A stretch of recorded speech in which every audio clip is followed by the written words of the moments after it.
en IVA de los habitualistas en la compra-venta de bienes usados a consumidores finales. Justamente este es un régimen especial porque hay determinadas normas que difieren con la del régimen general. Esa es la razón de ser de este régimen especial. Bueno, ¿en qué consisten estas normas que difieren? Bueno, en el cómputo del crédito fiscal. En el régimen general, para un contribuyente analizar si es computable o no un crédito fiscal de IVA, tiene que ir al artículo 12 y analizar si ha cumplido con los requisitos que establece el artículo 12 para el cómputo del crédito.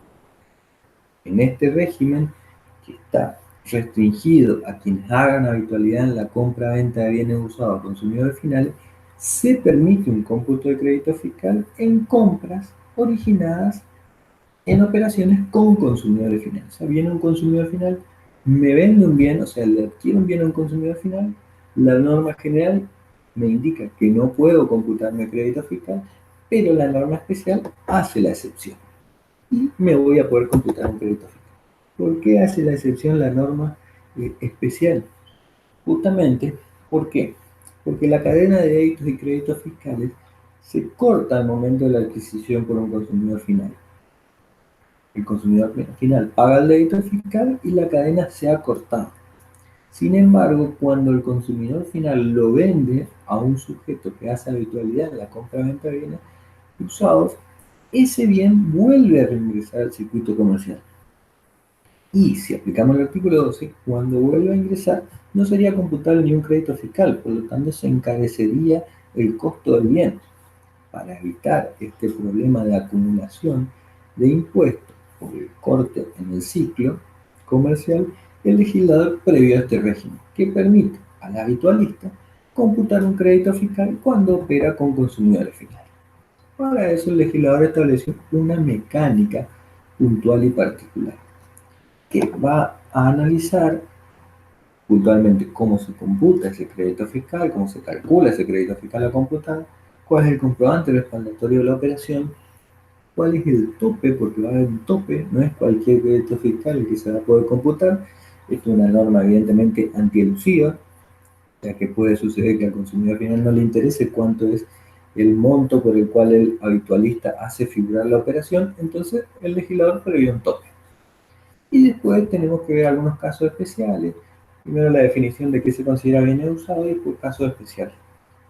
¿Cómo se calcula el crédito fiscal a computar en las adquisiciones a consumidores finales?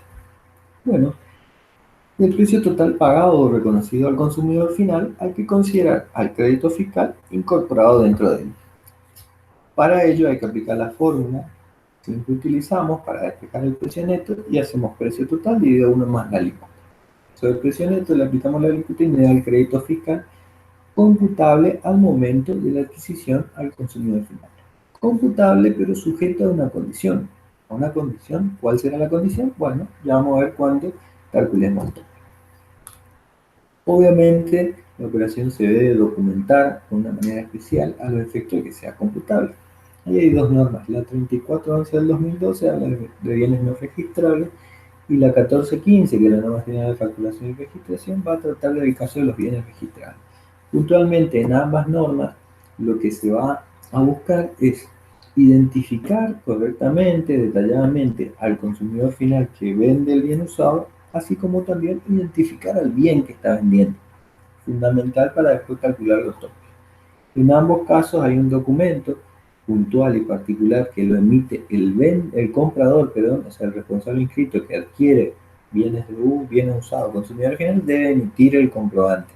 Ese comprobante debe ser suscrito, obviamente, por el consumidor final a efecto de respaldar la operación y respaldar el crédito fiscal computado. ¿Cuál es el tope? Bueno, el tope del crédito fiscal computable va a estar dado por el precio de venta al que se le va a aplicar el 90% y luego se le va a aplicar la alícuota de la operación. Entonces, al momento de la venta yo voy a estar calculando cuánto fue el tope del crédito fiscal computable y voy a comparar con el computado de ese tope a los efectos de saber si yo debo restituir o no parte de ese crédito fiscal. Entonces, dijimos que La base para el cálculo del tope es el precio de venta. Entonces yo tengo que considerar a cuánto terminó vendiendo el responsable inscripto el bien que había adquirido antes a un consumidor final. A ese precio de venta le aplico el 90%. Esa va a ser la base para aplicar la alícuota y determinar el tope. Bueno, entonces, en ese momento que ya tengo el tope, tengo que comparar el crédito fiscal del comprobante de compra. Si este crédito fiscal es mayor al tope, yo voy a tener que restituir la diferencia con un crédito fiscal, y si es menor o igual al tope, no hay restitución, o sea, no hay ajuste. El control dijimos que necesariamente se hace operación por operación, por lo tanto yo tengo que tener unas registraciones que me permitan hacer este cálculo, y lo que por ahí se discute en doctrina es qué alícuota aplicar en el caso de que haya variado al momento de la venta respecto a aquella vigente al momento de la compra. Bueno, Marchés que hacer un análisis literal de la norma, respetando el principio de legalidad, dice que la alícuota es la misma, utilizada para el tope, es la misma utilizada al momento del cómputo del crédito. ¿De dónde saca eso Marchés? Bueno, en el artículo 1, perdón, en el primer párrafo del artículo 18, el legislador le puso que justamente es el cálculo del crédito fiscal, que el precio total de la operación se lo divide por la alícuota vigente al momento, y en el tercer párrafo dispone que el tope se va a calcular aplicando la alícuota aludida. La alícuota aludida es la alícuota del artículo del primer párrafo, por lo tanto va a ser la vigente al momento de la compra. Una cuestión puntual, particular y necesaria es la definición de qué son bienes usados. Bueno, la DGI definió a ese bien usado al cual alcanza el régimen como aquel bien incorporado por el consumidor en su patrimonio que ha sido sometido a uso. No se exige que al momento de la venta por parte del consumidor final esté funcionando, pero sí que sea el mismo bien y no partes del mismo.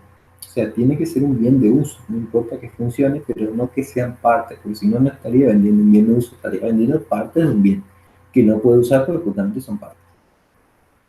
Sobre los escombros, el organismo dijo son partículas o desechos originados de la demolición de un edificio, y siendo que el bien utilizado no fue los escombros, sino el edificio mismo, no se le aplica el régimen.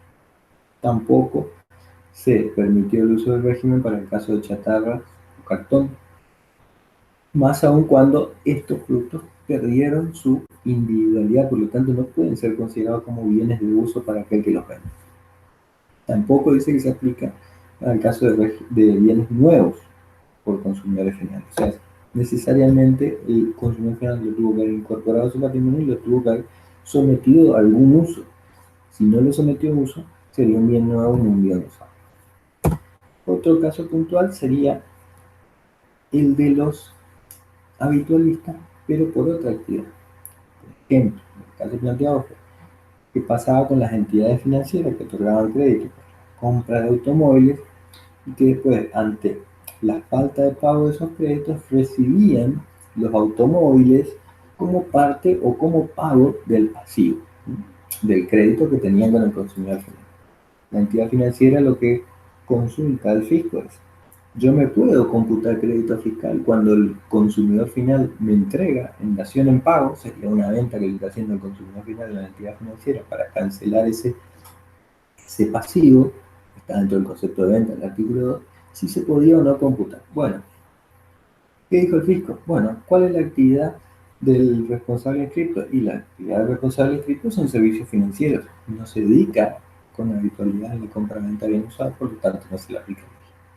La misma situación se considera en los casos de las aseguradoras. Las aseguradoras, cuando indemnizan a un sujeto por ejemplo, destrucción total de su vehículo, indemnizan, reciben los restos del vehículo.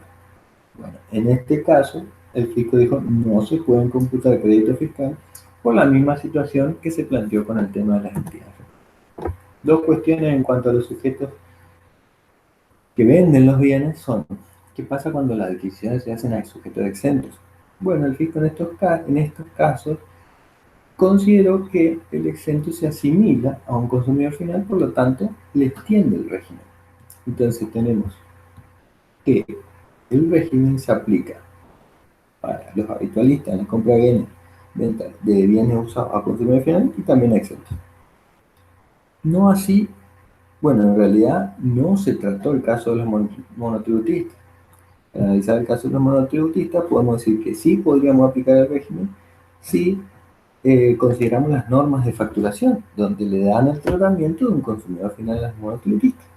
Pero, sin embargo, si nos vamos a la aplicación directa y literal del artículo 24 del anexo de la ley de monotributo, dice expresamente que en ningún caso el monotributista va a generar crédito fiscal.